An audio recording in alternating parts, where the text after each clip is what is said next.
Hello, Howbridge. The Lord be with you and also with you. Thank you very much. Welcome back to your last assembly on forgiveness.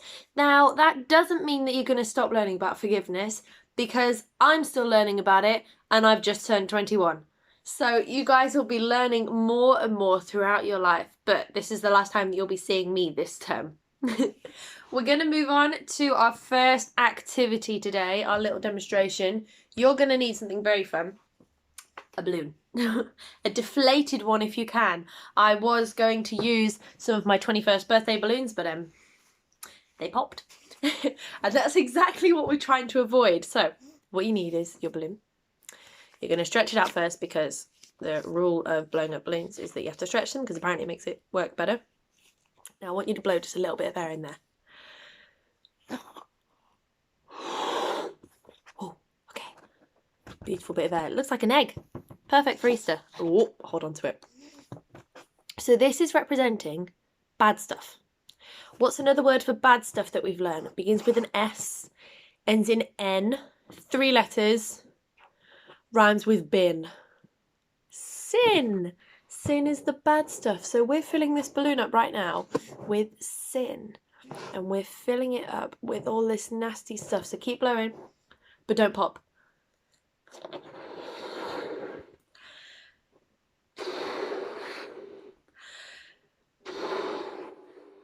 This is a really big balloon.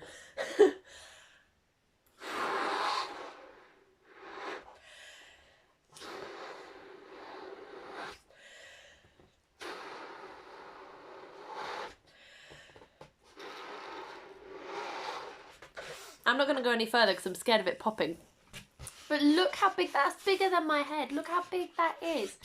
There is a lot of bad stuff in this balloon right now. A lot of sin. Now, who can tell me what happens if you keep blowing up a balloon? What eventually happens? I'll give you a clue. That. It pops. It goes bang really loudly in your ear, which is why I'm not blowing it up too much.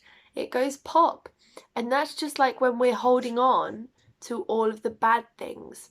If you're waiting to forgive someone and you're holding on to onto that grudge, you're getting bigger and bigger and bigger, just like this balloon. And alternatively, someone else could be doing the exact same thing for you. If you've said sorry, they could be filling up like this, bigger and bigger and bigger, waiting to just have the strength to forgive you. And eventually it comes. And if you just let it out a little bit of time, makes a funny noise. It's all going down. And if you think that every time that noise is someone saying, I forgive you, I forgive you, I forgive you, I forgive you, I forgive you. That was not as loud. I forgive you. And it goes away. Just like that. Although this one's refusing to go down. So if you say I forgive you, you go back to normal. Whatever normal is. And you go back to feeling okay again. But if you blow it up too much and you hold on to it for too long, you go...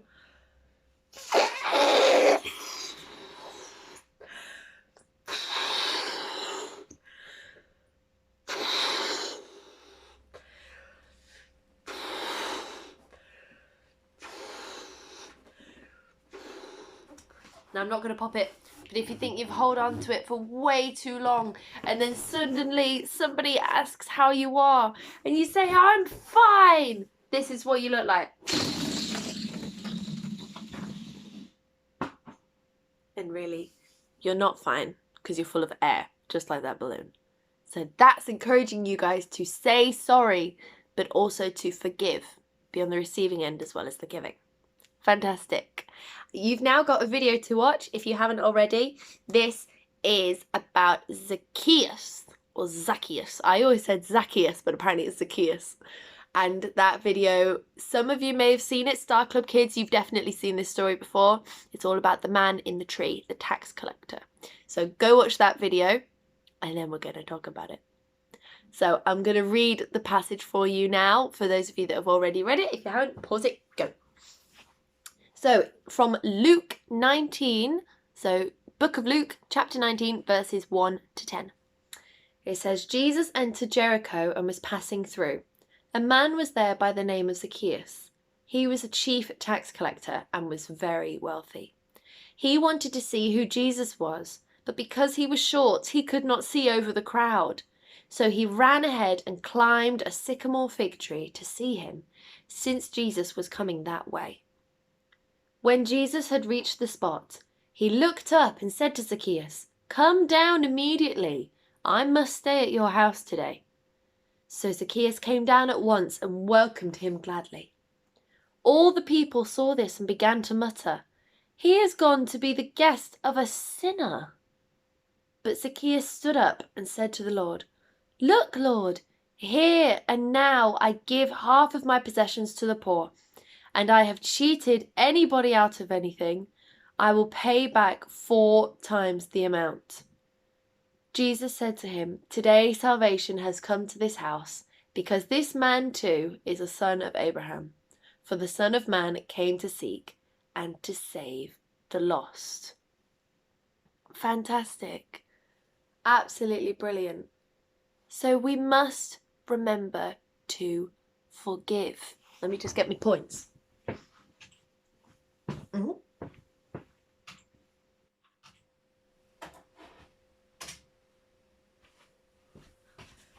There we go. So on your PowerPoint, I'm hoping you guys have got it as well. You can either follow along with me somehow, I don't know, or you can have a look at it separately. So our same point from last week, God forgives us no matter how many times we mess up. He will never say, "Nope, forgiven you too many times now. Forgiven you too many times, that's it. I'm not doing it. Nope, no more." He will never say that. He will always forgive you if we say sorry and if we really mean it.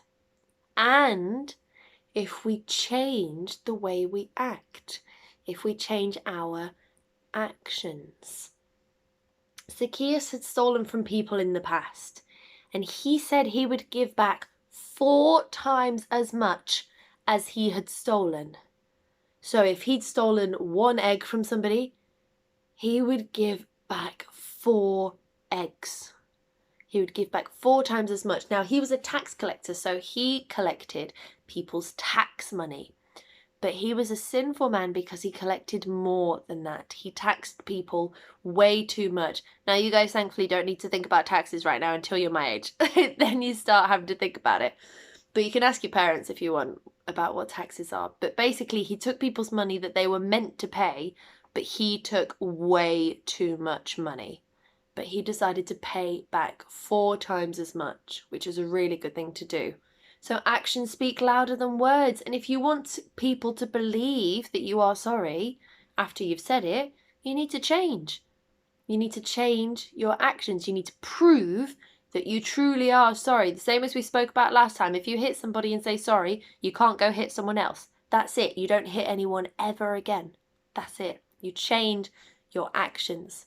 So can I encourage you today to change your actions? Whether you need to say sorry about it or not, maybe there's something you can change. Maybe rather than saying sorry to a person, there's something you can say sorry to God about. Have a think if there's anything you've done recently that you like to say sorry for. For me, I keep yelling about the house. It's very stressful living at home with your family. And when I get stressy, I get shouty. So I've said sorry to all of my family. And I've said sorry to God because it's not nice to shout at people, even when they're being really annoying. You shouldn't shout at people, so I've said sorry, and I've really meant it, and I've stopped shouting. So that's just one example. I wonder what you guys could say sorry for this week. You've got a song now that you're allowed to shout about, and it's called We Are the Free. It's by Rent Collective. It's really cool. I love it.